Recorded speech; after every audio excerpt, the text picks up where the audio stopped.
Today's webinar is going to be about the naturopathic medicine program, and we're going to do a Q&A with Dr. Pringoober herself, get some good information and insight on the program. We'll be covering why someone would pursue naturopathic medicine, the field as a whole, some milestones of the curriculum, highlights and key features, also touching on the student experience at UWS, and then we'll open it up for questions from the audience. So as you guys are already doing, you can feel free to keep dropping questions in that Q&A in that open forum. So then we'll be able to answer those during that time and most likely cover some of those as we're going through the slides. For any information regarding admissions requirements, eligibility, funding options, anything like that, please reach out to admissions. This is going to be a little bit more focused on the overview of just naturopathic medicine, milestones, some bigger topics we don't get to touch on as much since we have Dr. Pringoober with us. So if you have any general questions, reach out to admissions, connect with an admissions counselor, and we can definitely help with that. And then today's session will also be recorded. So for anyone that's unable to attend this event, or if you need to leave early, anything like that, it will be recorded and then available on our YouTube once it's edited and added on there. So again, drop any questions that you might have, and we'll go ahead and get started. So just to start off, I'm Liddy Barbrick. I'm the Senior Admissions Counselor and I'm a DSO. So I help some of our international students that are coming to the program. And Dr. Pringoober, would you mind introducing yourself so we can get started? Sure. I'm the Dean of the College of Naturopathic Medicine at the University of Western States.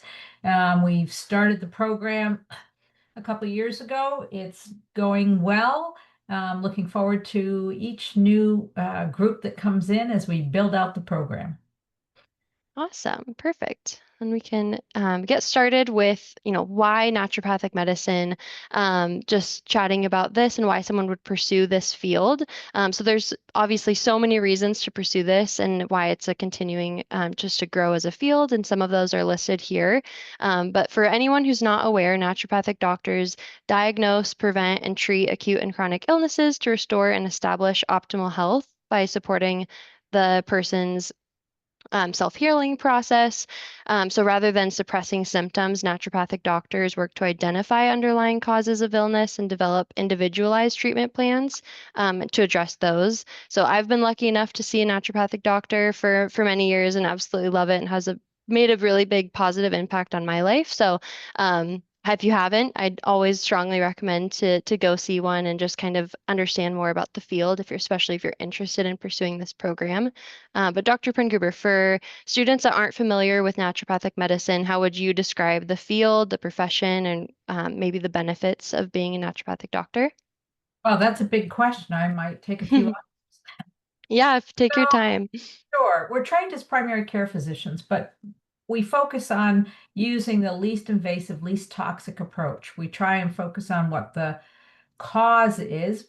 That's not always discernible, but the more we know about what the cause is, the better we are able to really help you with your health and fix whatever's troubling you, rather than taking an approach that just quiets the symptoms but doesn't take care of the actual cause of the condition. So it takes a little more time to do that, but it pays off well in terms of long-term health care. I know that many patients will come to see us after being frustrated by not getting down to what causes the disease. And so this is always a refreshing piece because the solution is long-term, not just a Band-Aid approach. So it will take work on patients' part, that's for sure. What we're trying to do is get to know our patients and help them change their lifestyle that will help them.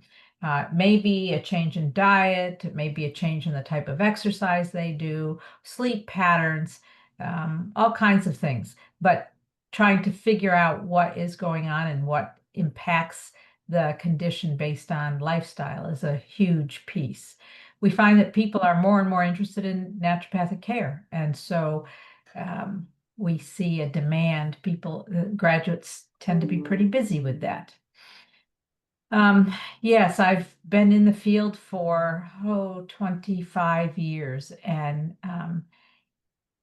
just find it absolutely delightful. I learn something new every day, it seems, every single day. from a patient or something I'm trying to figure out for someone. So yeah, we work closely with other providers to help make sure the patient has all the care they need. But part of the issue that we are looking at with patients is to ask about not just what the pain or discomfort or problem is, but sort of what they think about it and how they feel about it. And that helps to not just that problem, but in general. And that helps us to solve some of the questions about conditions. So, yeah. Great, thank you. And I know you mentioned been working in the field for, I think you said 25 years. So what led you originally to naturopathic medicine, and how did you know it was the right fit for you? It was a bit of a circuitous route for me. It's not a first career. I knew I wanted to work in healthcare, but I didn't know exactly how to do that because I knew all the ones I didn't want to do.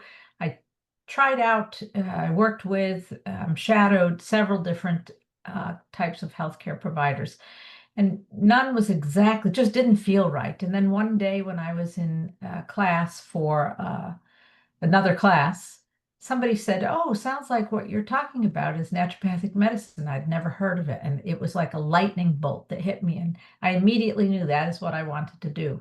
So I quit my job. I quit the classes that I was in and went back and did my prerequisites because they were a little old, and went to naturopathic school. It was one of the best choices I've ever made in my life. Awesome. I love that. Especially we get so many applicants that are making a career change or have found this later. So I love that, and always a good example of, getting those prerequisites done, since that's another common thing that students have to do. And then what led you to your role now as the dean of this program? Ah, that actually takes us back to the original story. My first career was in education. I worked in special education for a long time and in educational administration. So I'm tying actually my previous work to my current work by being a dean and running a program. So it's a perfect fit for me. Great, perfect. And then I know on this slide we mention it, just that the field is, growing and there's increased demand. What can you speak a little to the career outlook for NDs and where you see the profession heading? Sure. I would say most NDs will set up their own practice. That is probably more than half of well, more than half will get out and set up a practice. I've seen in more recent years an interest in joining an existing practice, being hired by someone so that they can avoid the cost of getting a setup going, buying all the equipment needed. But it's about your personality. And if you want to be on your own or if you want to work with someone else, I've also seen quite a few who work with practitioners in other areas. So acupuncturists, chiropractors, teaming up with them to offer services. And that seems to work well for a lot of people because then they can refer back and forth. There are some who just opt to actually start teaching in maybe in naturopathic school, although typically they'll start with teaching in community colleges. Or they'll do webinars on their own in botanical medicine or homeopathy, whatever their area of interest is. A few will go to work in a hospital setting. Those opportunities are less, but I think over time they will grow. I did my residency and 14 years of practice in a hospital setting. So that was a great opportunity to integrate with other providers of all kinds, MDs, but also dietitians, counselors, chaplains, occupational and physical therapists. So yeah, that was a great opportunity for me because I was really interested in integration. And certainly working here at the university, we have that opportunity of integrating with the chiropractic program and all the students and faculty there. Um, did I answer your question? Yeah, that was great. Perfect. So that kind of leads us to our next point of why someone would pursue naturopathic medicine, but specifically at UWS. So we can chat a little bit about this. In the next few slides, we'll also talk about the program, the milestones, and some key features that set our program apart. But to start off, a few highlights of choosing the UWS program are listed here, including a significant number of hours that students will get expertise in their training in. But Dr. Pringruber, I'm curious, can you speak a little just about leading some of the leading professionals in the field and licensed naturopathic physicians students will get to learn from? Because I know that's mentioned as one of the highlights of this program. Sure. One of the things that we have brought in that is unique to the University of Western States is the functional medicine program. Excuse me. Mhm. Um, we have collaborated with the Institute of Functional Medicine and integrated their entire curriculum into our curriculum. It's not well, I take that back. There's one course that's Introduction to Functional Medicine, a half-credit course. All the rest of the curriculum is integrated into the naturopathic curriculum. And if you look at functional medicine, a lot of the work done in developing it was either with naturopathic physicians or based on naturopathic philosophy and basic approach to health. So it is a natural mirror. So, for example, if you're studying endocrinology, what we would teach in endocrinology is also taught through functional medicine, but with a few twists and turns to it in terms of strategies, not so much a different basic science at all. So it's integrated in. There are modules that faculty incorporate into their planning and teaching. The hours that you have to receive to go through training is pretty standard for all naturopathic schools. That's regulated by our programmatic accreditor. You have to have a minimum number of contacts with patients, and we seem to be superseding that very easily right now. So I'm very happy. The more experience you have, the better trained you are for when you're out on your own. Part of the process is preparing you to take the national licensing exams.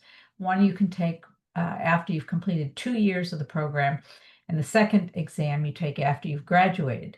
Students are now ready and able to take the licensing exam through, it's called NPLEX. And when they graduate, they'll take the second piece, but they'll also be able to take the jurisprudent exams for whatever jurisdiction they're in. So that goes by state or by province if you're in Canada. I've already had students, even in their first quarter, ask about specialty organizations and what areas they're interested in. And the naturopathic profession has several specialty organizations. My personal background is with the Oncology Association of Naturopathic Physicians. So I completed that and got a fellowship. But there are many others in neurology, gastroenterology, urology. I mean, there are many of them. So if you have an interest, you can join as a student and learn from they typically will each have a conference once a year, whether it's online or in person. I think I've covered most of those points. Yeah. Yeah, that was great. As far as the exams, I know you mentioned they'd have those two exams to prepare for licensing. Can you share a little bit about how the program helps students with that or prepares students for that? Sure. We teach a basic naturopathic curriculum. We don't teach to the exam, but we do bring in a specialist in review who's also a naturopathic physician,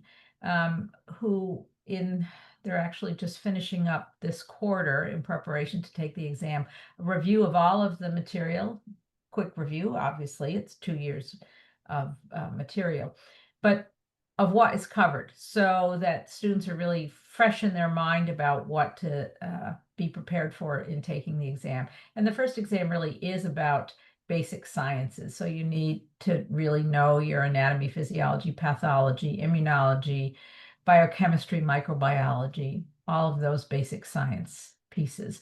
The more clinical pieces come in at the second exam, where you really need then to know your botanical medicine, homeopathic medicine, physical medicine, nutrition, and so forth and so on. The exams are case-based. So you'll read about a case and then they'll ask several questions. It's a multiple choice but it's the most difficult multiple choice test I've ever taken in my life. They don't mess around. But if you know your material, you can pass without a problem. Great, perfect. Then we can go ahead and move on to the overview of our program. So we can chat about this now. The mission of the program at UWS is to prepare ethical, skilled, and caring naturopathic physicians as lifelong learners trained to serve their communities by providing evidence-informed, whole person, individualized healthcare in partnership with other healthcare professionals for betterment of patients and society. Our program prepares students to take a whole person individualized approach to health and healing, like Dr. Prenguber mentioned previously. It integrates the principles of functional medicine throughout the naturopathic program and considers the whole person, including the patient's diet, lifestyle, environments, genetics, physical, mental, and emotional health, and other factors that influence health and well-being. So it's just a brief overview of our program. But Dr. Prenguber, I'm curious, when you were creating this curriculum and thoughtfully like planning its progression for students, what were your goals and what helped, you build or inspired you to build this type of program? Well, I think knowing that we're preparing students to become primary care physicians requires a lot of information for students to learn and to be able to practice with. So we wanted to make the program progressive. So you start out with your basic sciences because everything is built on that, and we never let go of those basic sciences.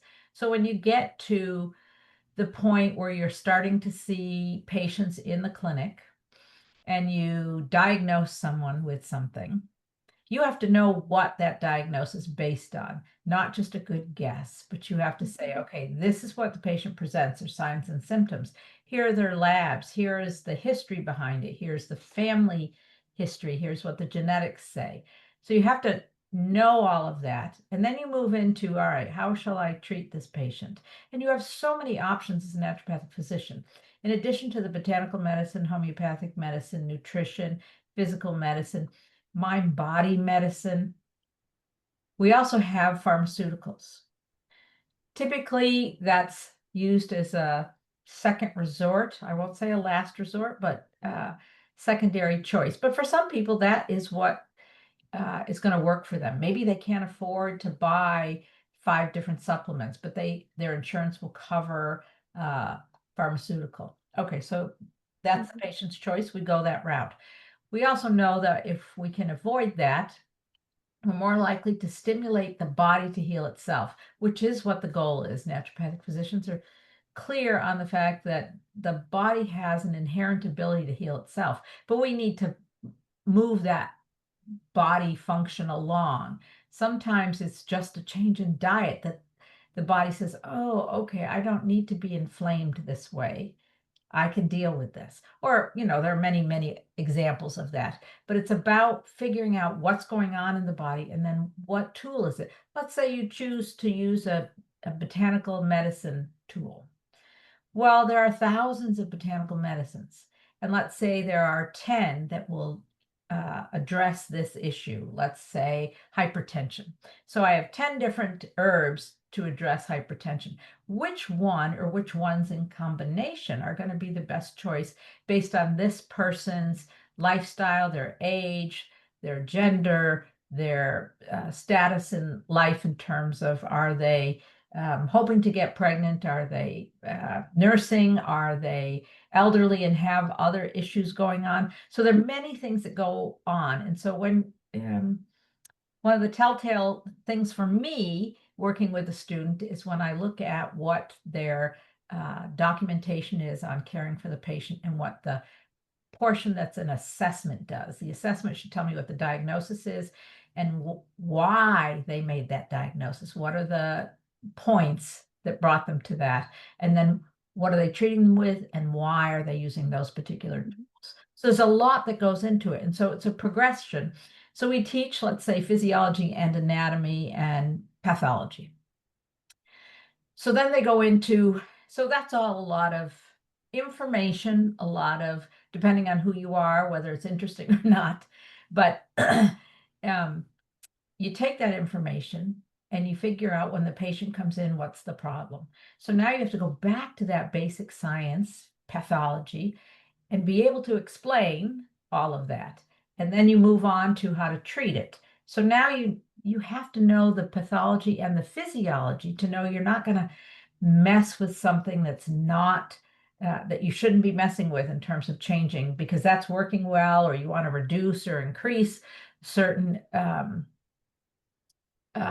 functions in the body, right? You have a lot of inflammation, you want to reduce the inflammation. But while you're reducing the inflammation, you need to be careful of other things.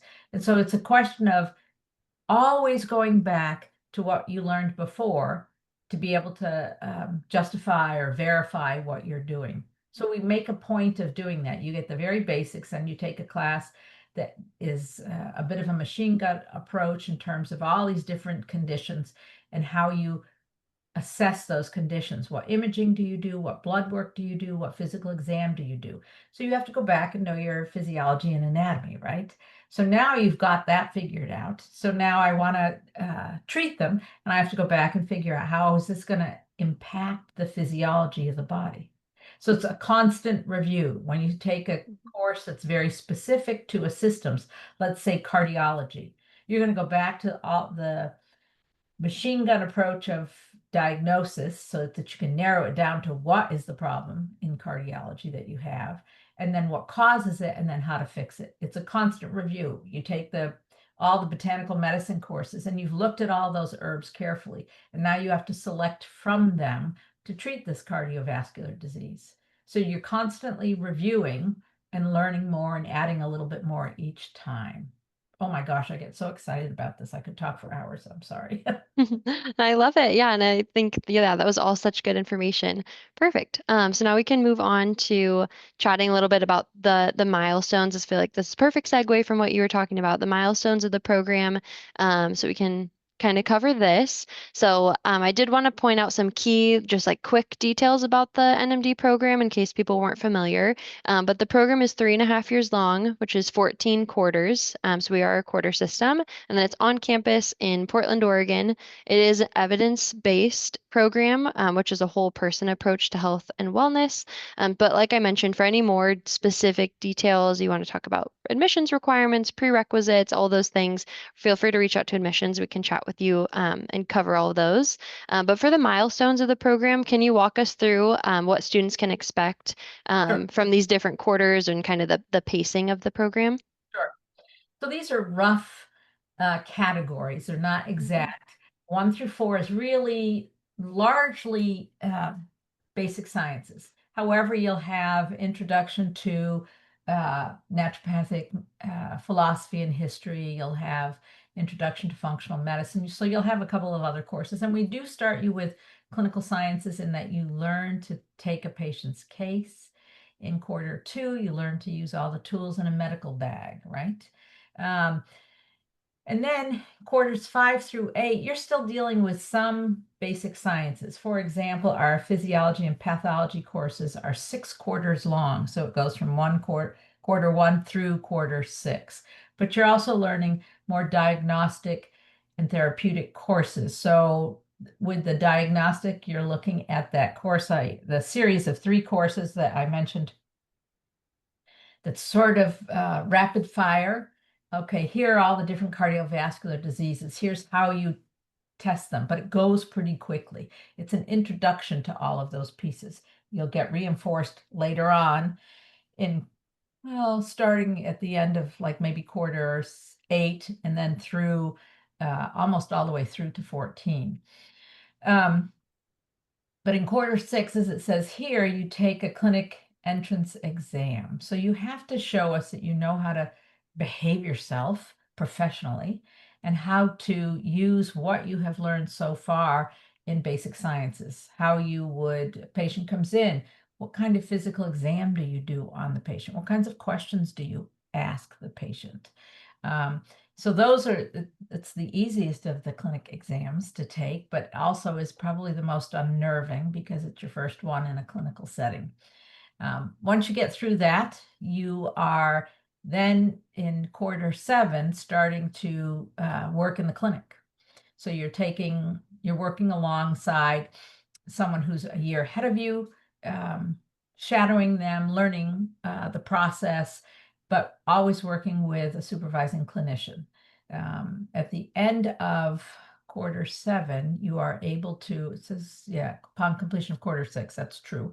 In quarter 7 is when we offer the review, just because the NCLEX exams are only offered twice a year, and it falls when you're in the middle of something. So we actually try to give you the review in the quarter before you would first be eligible to take it. Quarters 9 through 11, there are a lot of systems courses like cardiovascular, pulmonology, endocrinology, EENT, urology, and so forth and so on. There's lots of those. So you're studying courses that are very specific to any system that might go awry. You're looking back again at the physiology and pathology. You're reviewing that. You're looking more in depth at the pathology for specific diseases in those systems. So, in dermatology, we tend to think, oh, it's just a skin thing, but it's not. It's a lot of below the skin going wrong, often to do with your immune system, for example. So, or rheumatology, I'm sure all of you know people with aches and pains in their joints, right? So there's a lot there, whether it's at a young age or just as people age, and so forth and so on.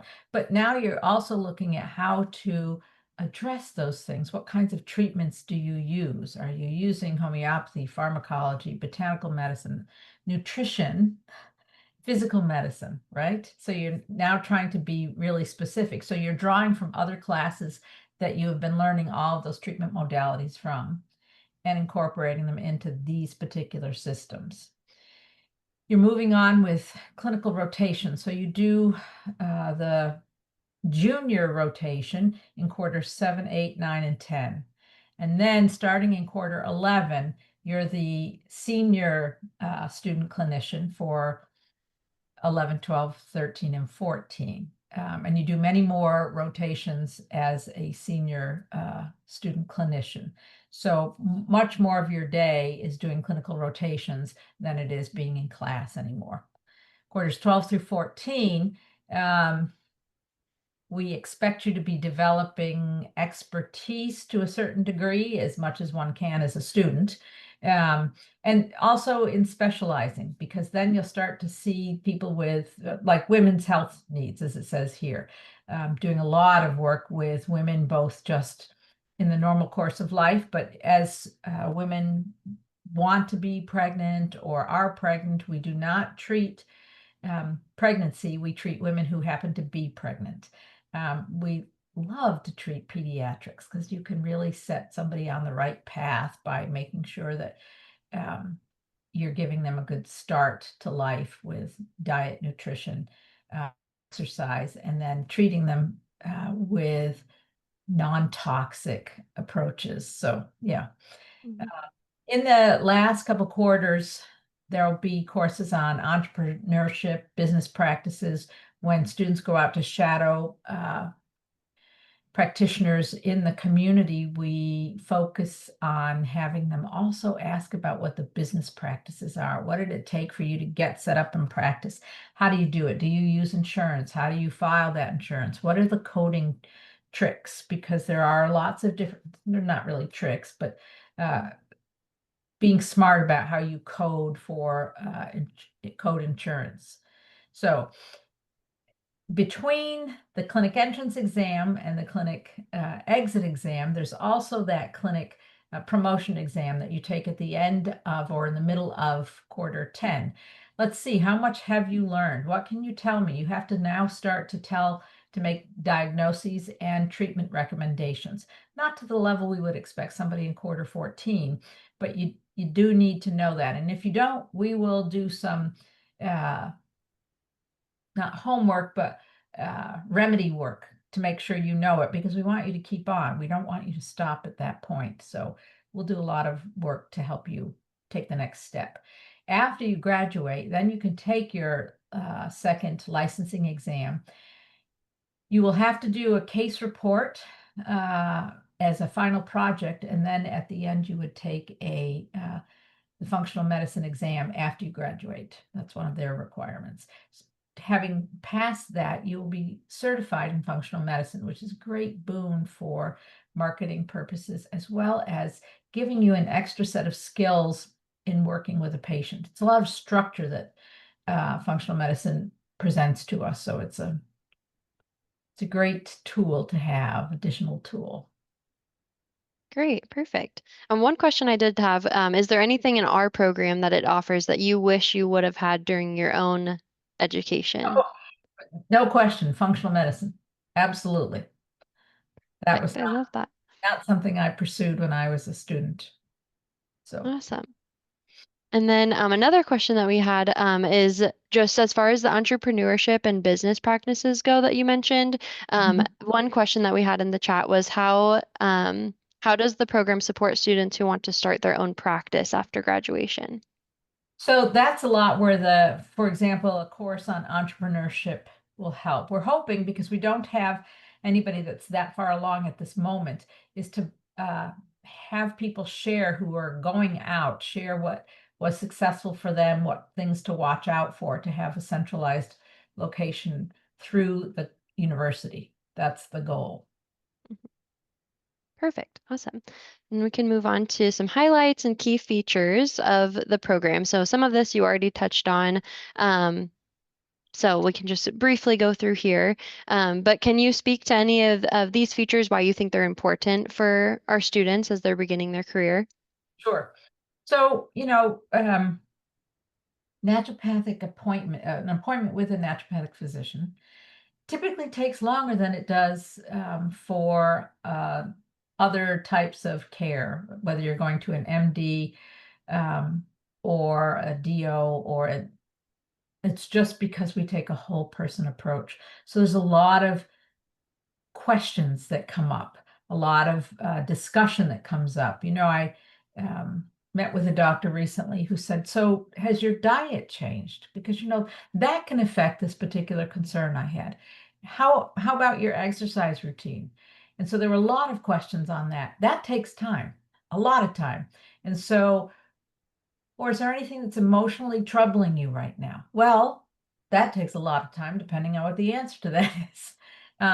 You get the functional medicine certification we talked about. So some applicants will come in not quite having completed their bachelor's degree.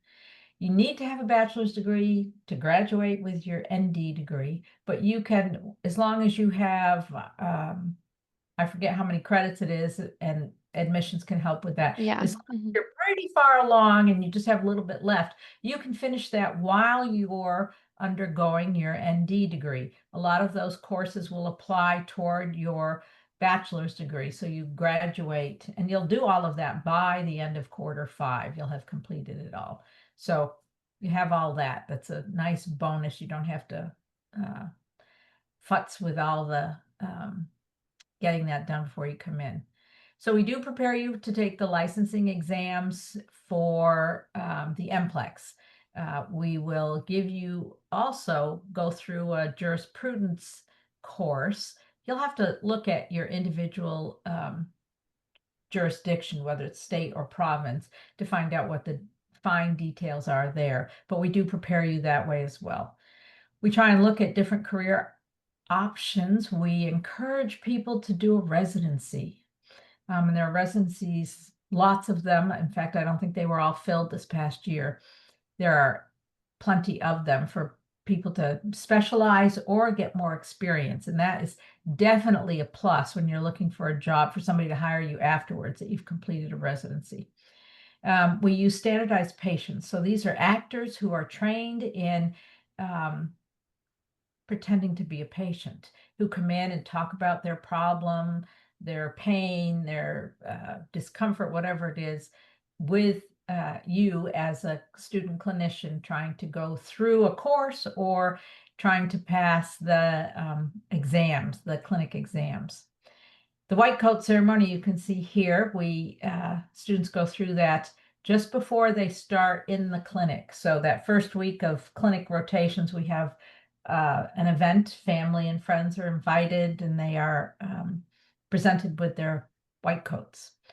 Clinic rotations, as I said, you do, I think, almost 25 clinic rotations. And then we talked about the entrepreneurship and the business Mhm. classes. So we try and give a Perfect. lot of support to that last line because I know everybody's very concerned about it. And when you Mhm. don't think so much about it when you're in class because you're so busy trying to study the medical component of it, but we do require you to take those classes, and then we'll support you as much as possible when you graduate. Perfect. Thank you. Now we can chat a little bit about just the student experience at UWS. So listed here are many resources that you'll have access to as a UWS student. Some of my favorites that I always like to highlight are the free tutoring for students, the meditation room, which is a unique part of the campus, and then just the incredible faculty that's always available to answer questions, and especially Dr. Prengruber, always happy to meet with prospective students and answer any questions you have before you even start. So, Dr. Prengruber, can you speak a little to the student experience at UWS and what the community is like? Sure. So these the three women sitting at the table are all naturopathic students, and this is during Naturopathic Medicine Week, which is a national event. And so we try and create some activities to share what naturopathic medicine is about. Everybody knows what a MD is. Everybody knows what a chiropractor is. A lot of people don't know what a naturopathic physician is. So we do a lot of explaining. We try and present ourselves out in the community as well. We just did a couple of events, community events, where we set up a table, we'll take blood pressure, explain what naturopathic medicine is, try and educate the public as a general rule. Um, Students, I ask students all the time, why did you decide to go to school to become a naturopathic physician? A lot of them will say because they had their own healthcare issues that were solved by an ND after other people were unable to solve it. Well, that's great, but I don't want everybody to come only because they've had problems. I like people to come to us before they have a problem, and then solve the problem, or if need be, refer out to a surgeon or an oncologist or whatever it is that needs to happen, and things that are outside our scope of practice. I guess what I should say is, too, the scope of practice for each state and province is different. In Oregon, we have one of the most broad scope of practice anywhere in the United States. So I think maybe um, Vermont competes with us for having the most broad scope, which means we can do an awful lot. We work with insurance companies, we order labs and imaging. We can also use pharmaceuticals as needed. One thing that, I have talked to some students who'll say, well, I'm never going to use a pharmaceutical. Are you going to work with somebody who's on a pharmaceutical? Well, if you are, then you need to have the scope of practice to be able to take them down off of that pharmaceutical. You can't do that if you don't have the scope of practice that includes that. And that's without writing any new prescriptions. Um, Students have become very involved in the other clubs on campus, like the running club or the lab practice club. So there's lots of possibilities there. We're trying to get more and more involved in the community. We're now working with a uh, what's the term I want? Uh, Reduced income apartments, trying to meet the needs there of those people. Our faculty, yeah, incredible truly is faculty. Mhm. They put a lot of time and energy into teaching. They take the feedback from students. Students say, oh, we would like more cases to talk about this. And so that's what happens. We have lots of feedback back and forth with students.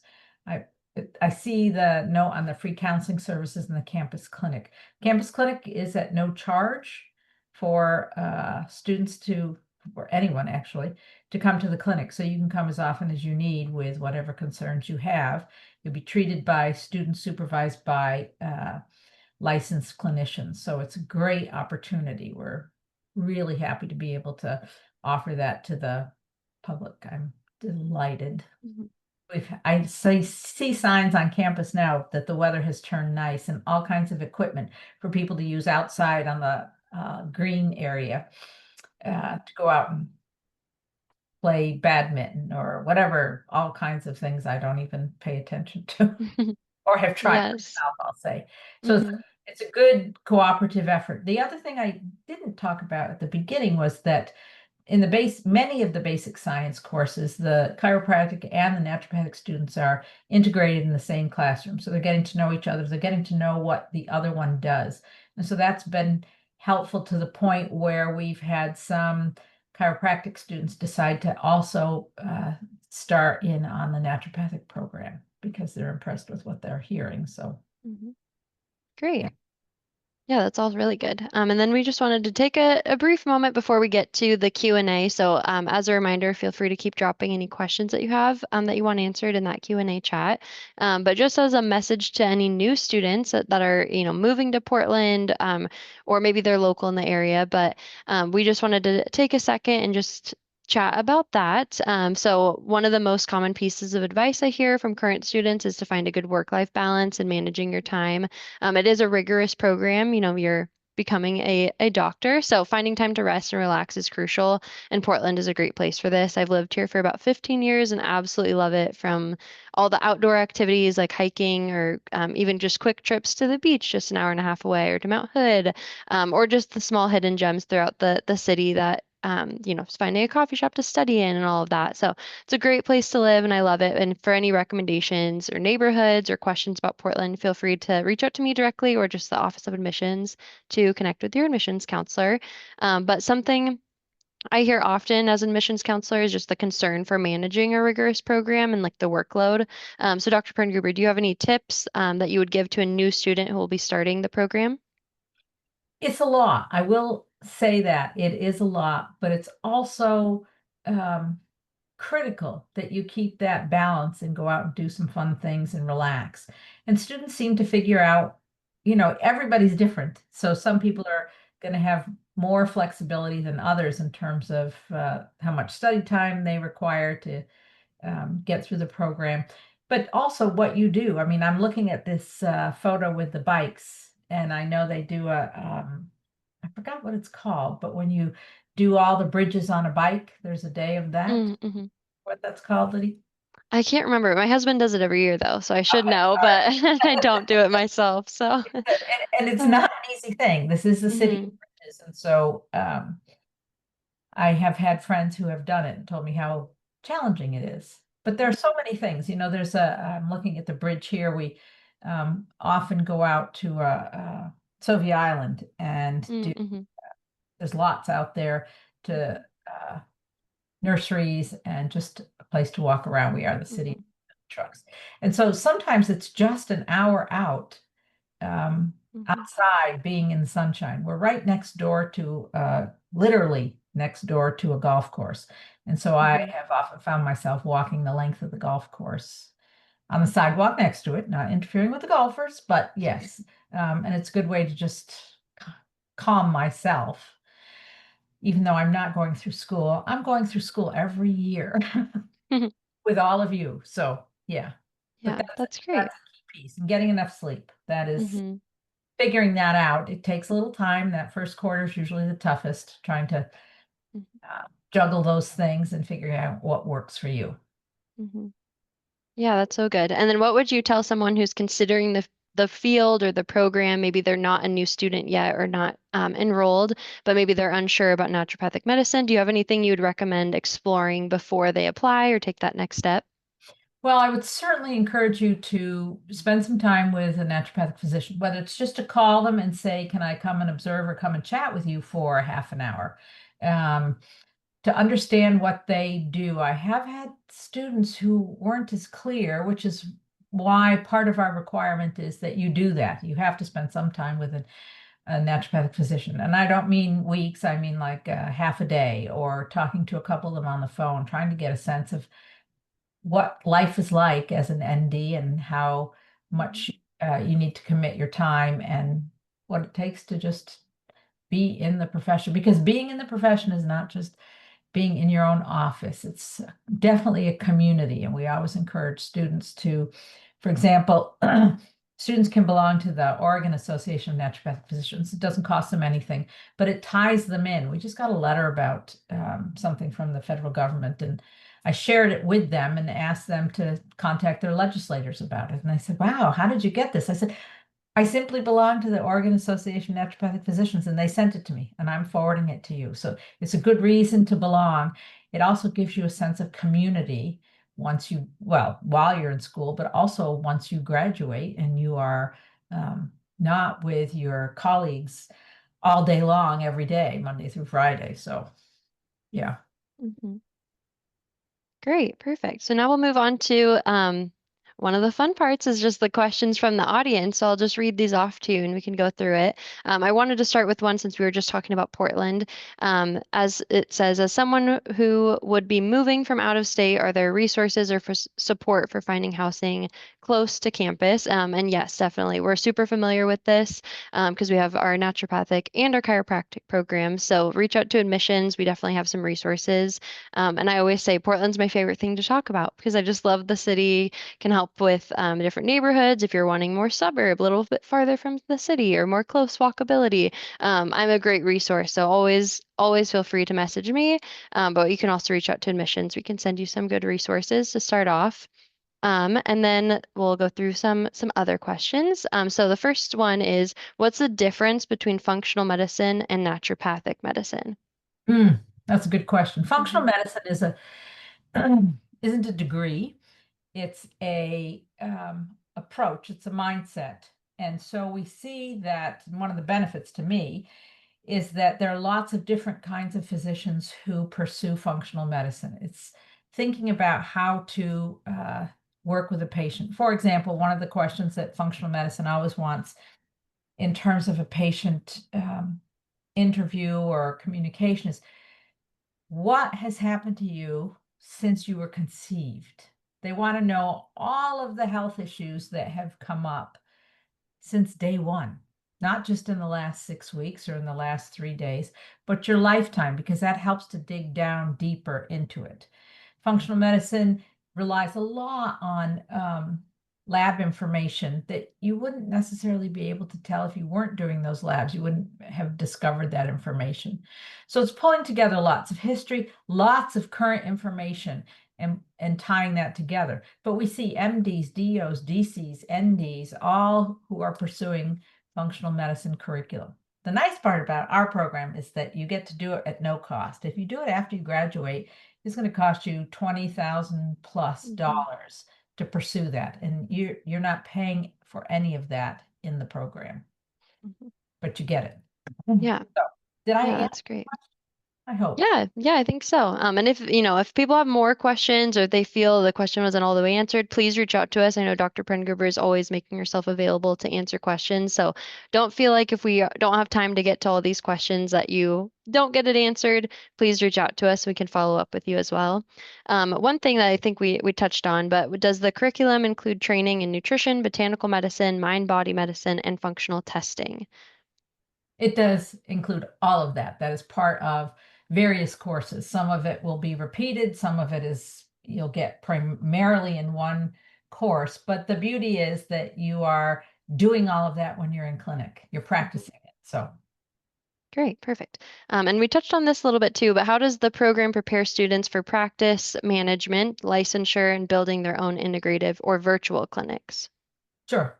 So one of the things that we require students is to shadow practitioners. It doesn't have to be an ND practitioner. Some of the time it does. You have, I forget how many hours that you have to shadow, maybe 150-ish. I can't remember off the top of my head. That you go out and shadow physicians out there. So if you shadow, the time you shadow NDs, I would certainly ask them about how they practice and what the sort of the financial aspect of it, the practical aspect, not just the medical aspect of it. But I've also learned a lot from other providers. I shadowed, when I was a student, I shadowed a chiropractor, which is different in terms of how they practice from a financial standpoint, just in terms of they may have more patients in a day than an ND would have just because of the timing of a visit. But I learned a lot from them. I learned the value of their handouts to give to patients and how beneficial that is because patients forget.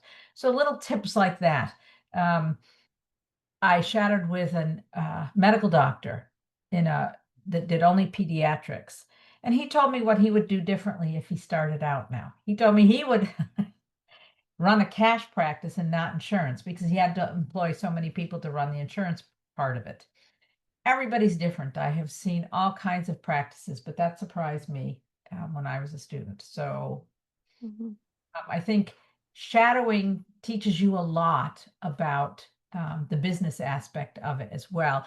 If you ask the questions, we will have lots of opportunity to study that and for conversations about people who have done different kinds of practices. One of the people we're bringing in now as faculty member has run all kinds of different practices from a business standpoint. So I'm anxious to hear what she has to say in teaching. So Great. Perfect. And then another question, similar, but what types of clinic rotations are available? Integrative clinics, community health centers, functional medicine settings, so the different types that are available. sure. So the functional medicine we're incorporating into our own clinic. It's an approach rather than a setting per se. We're working on now to work with this residential area. I was just asked by somebody else if we could work with a different group. So we're trying to set up different clinical rotations because we just started. We have limited it in this first quarter to just what's on campus to try and get it straightened out. But the goal is in the next year to have many more.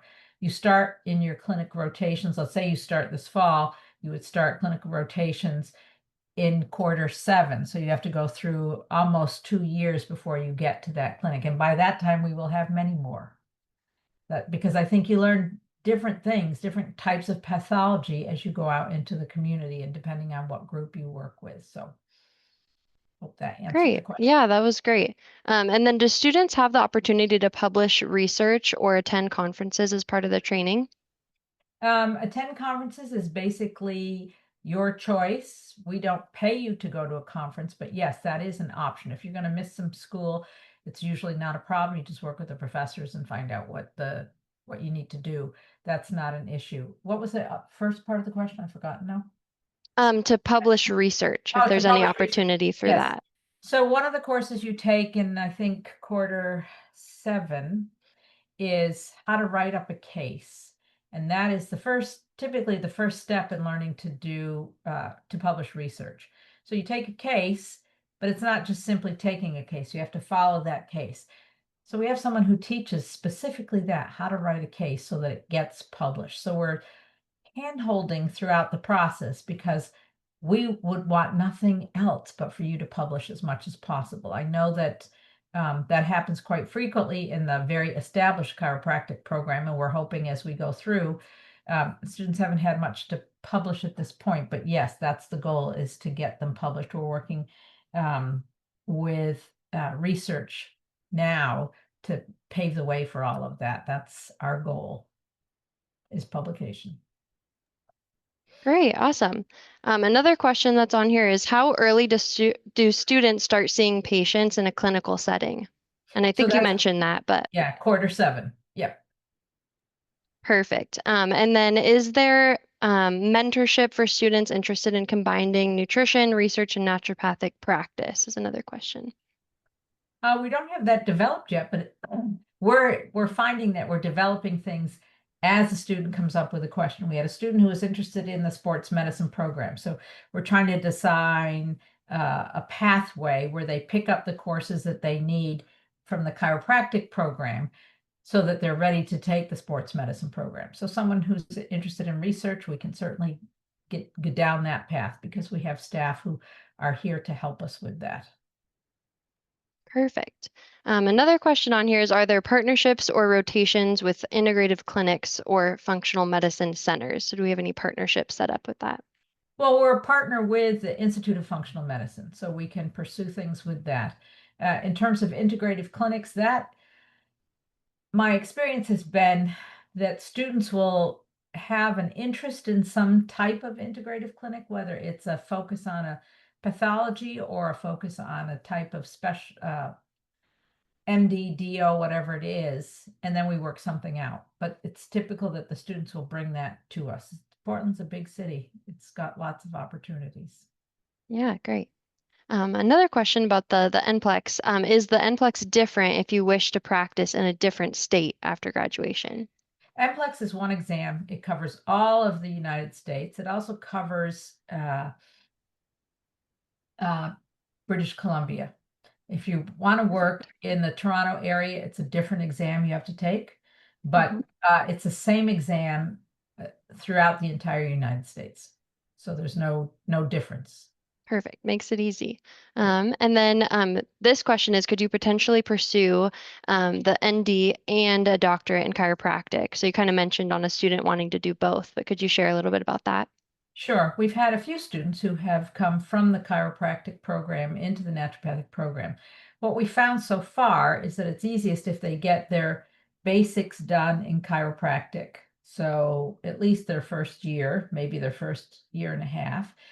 We have not stopped anybody from doing it earlier than that, but a lot of the courses apply to both programs, so you don't have to repeat it. So your anatomy, your immunology, oh, there are probably 6 or 7 courses that apply to both. And so you're kind of doing both if you want to.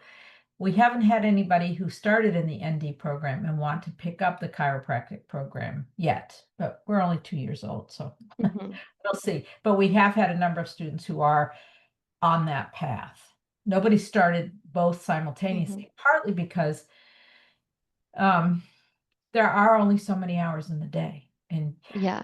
Hmm. you can only take so much on at once. But Hmm. yes, there are a lot of, not a lot, there are several students who are doing both and will graduate like 2 years after they finish their DC with an ND, 2.5 years. Hmm. Yeah. Great. Yeah, perfect. Okay, well, those are all the questions from that chat. But like I said, please reach out to us if you have any more questions, if you want to meet with someone.